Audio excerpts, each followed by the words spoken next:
Hello, viewers, and welcome to Africa and Beyond Television Network. This afternoon, we are taking a look on the effects of President Emmerson Mnangagwa's failure to attend the United Nations General Assembly.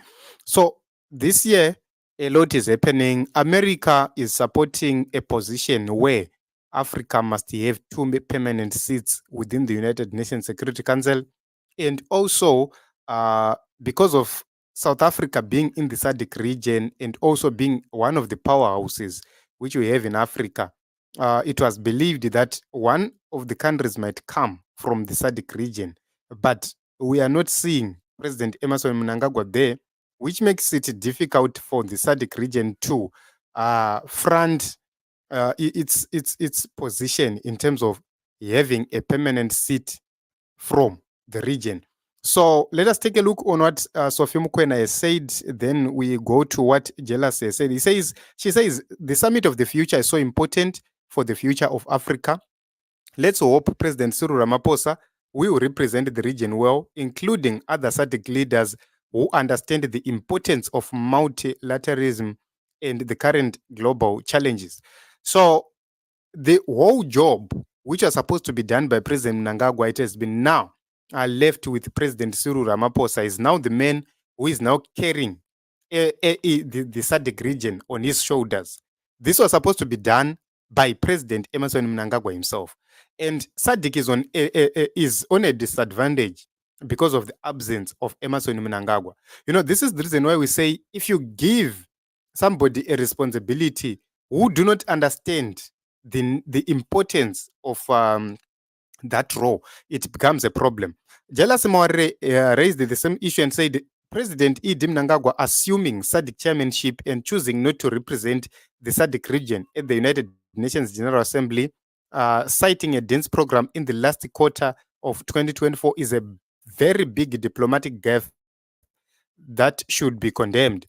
And he says the SADC region deserves serious leaders, especially when there are proposals for Africa to have two permanent seats in the United Nations Security Council. I'm going to explain the disadvantages if these permanent seats are given to other countries outside our region as SADC. What it means is they are going to focus more on their geopolitical issues than on our issues. SADC does have its own challenges and problems. You go to West Africa, they have their challenges and problems. You go to East Africa, you go to North Africa. These are various regions which normally pursue their own interest more. So if you look at it, there are countries which were colonized by France. There are countries which were colonized by the British.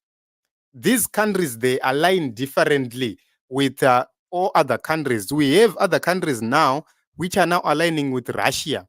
It means there is going to be a difference in terms of approach, in terms of what is very important for certain countries. So this is a blunder. This is a very, very, very huge blunder by Zimbabwe's leader, by Zimbabwe's president. He was supposed to be there. Everything was supposed to happen in his presence, so that they create a formidable team.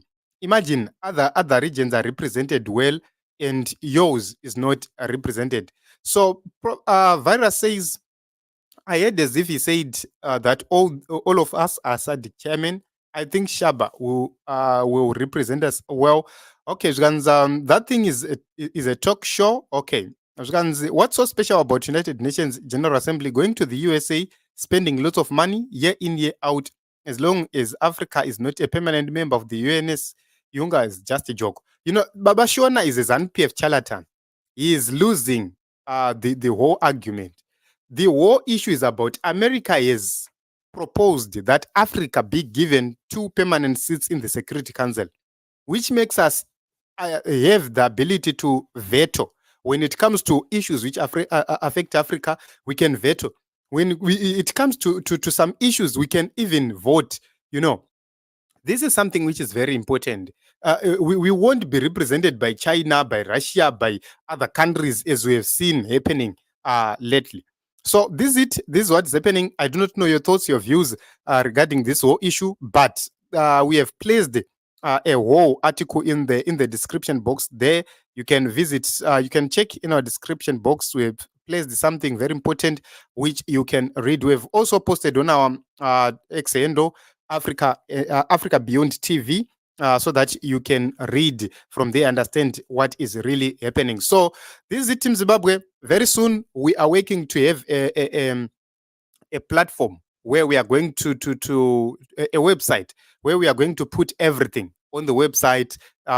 It will be a news site specifically.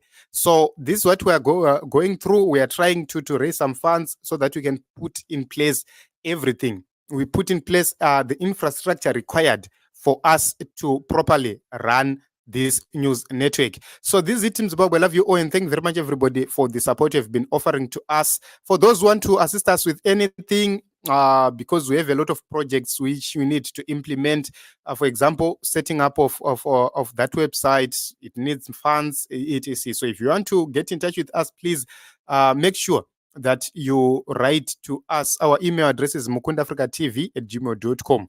Then you will be able to connect with us. Thank you very much, everybody. And let us meet in other episodes as well as other broadcasts. Petronella, thank you very much for coming. How are you? Let us meet in other episodes and other broadcasts.